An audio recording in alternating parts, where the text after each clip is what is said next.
आज के वीडियो का टॉपिक है कि एग्जाम्स कैसे क्रैक करें। अभी एग्जाम्स नजदीक आ रहा है और अभी मैं आपके साथ शेयर करने वाला हूँ एग्जाम कैसे क्रैक करें। एग्जाम क्रैक करने के लिए सबसे इंपॉर्टेंट चीज ये है कि अपने एग्जामिनर का माइंडसेट समझो।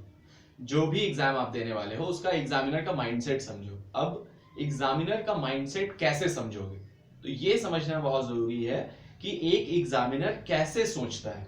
जब हमें पता होगा कि ये ऐसे सोचते हैं, मान लो मेडिकल का जब क्वेश्चन पेपर आने वाला है तो वो एग्जामिनर मेडिकल के कैसे सोचते हैं, इंजीनियरिंग के कैसे सोचते हैं, बैंक पीओ के कैसे सोचते हैं, कोई भी पीओ एग्जाम या इकोनॉमिक्स का कोई कॉम्पिटिटिव एग्जाम है उसके एग्जामिनर कैसे सोचते हैं। जब हमें पता होगा कि वो कैसे सोचते हैं तो ही हमें पता होगा कि वो किस तरीके का पेपर देंगे और फिर हम उसमें कैसे अपने नंबर्स मैक्सिमाइज करें और वो एग्जाम क्रैक करें, ये हमारे लिए आसान हो जाएगा। इसलिए सबसे इंपॉर्टेंट ये है कि हम एग्जामिनर का माइंडसेट समझें।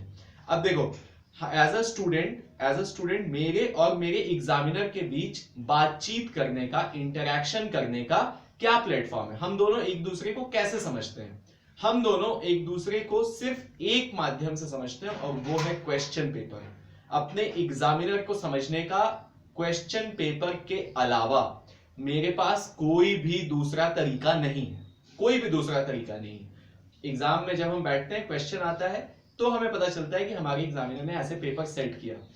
अब हम जितने अच्छे से, ये तो गांठ बांध लो कि हम जितने अच्छे से अपने एग्जामिनर को समझेंगे उतने अच्छे से हम ये समझेंगे कि उसे क्या चाहिए और फिर हमारी जो तैयारी होगी ना वो उस तरीके से होगी जो उसको चाहिए।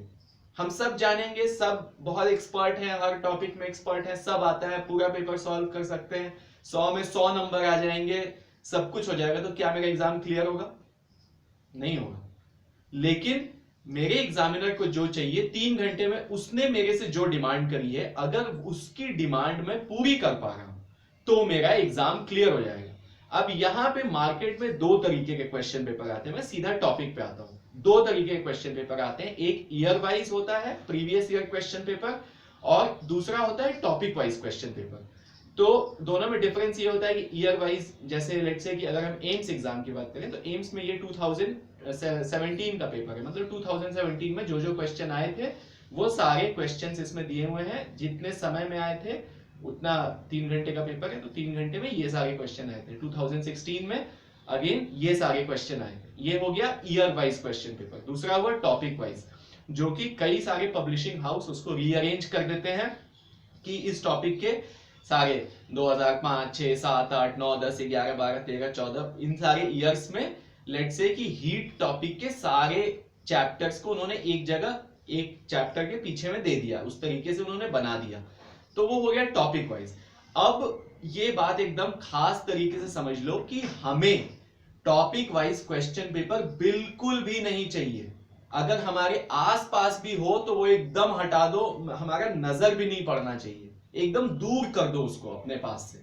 हमें जो चाहिए, हमें ईयर वाइज क्वेश्चन पेपर चाहिए। मैंने कई स्टूडेंट से इंटरेक्ट किया और मैं लगातार इंटरेक्ट करते रहता हूं। मैंने देखा है कि ज्यादातर स्टूडेंट्स बहुत ब्राइट होते हैं और फिर भी उनका एग्जाम क्लियर नहीं होता है, क्योंकि वो जो पेपर अटेम्प्ट कर रहे होते हैं वो टॉपिक वाइज